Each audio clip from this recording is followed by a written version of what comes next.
மின்னல் வேக ரயில், மின்சார வேக விமானம்னு சின்ன சின்ன நாடெல்லாம் முன்னேறும் போது மழையில அருந்து விழுந்த கரண்ட் கம்பியை பிடிச்சு 3 குழந்தைங்க செத்து போச்சு. அவங்கள காப்பாத்த போன இந்த தினக்கூலியோட கை 2 போச்சு. மின்சாரத்துறை கேவலம் கொசு கடிச்சு ஒரே மாசத்துல 87 பேர் செத்து போன கொடுமை எங்கேயாவது நடக்குமா? டெங்கு ஃபீவர்,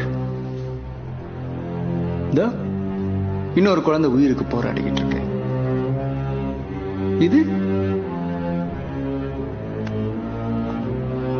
போக்குவரத்து துறை, கல்வி, மின்சாரம், விவசாயம், இவங்க ஒவ்வொருத்தர் பின்னாடி ஒரு டிபார்ட்மெண்டே இருக்குமா?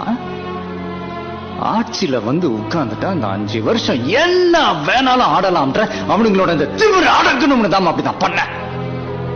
திரும்ப வந்தா திரும்பவும் அடிப்பேன்.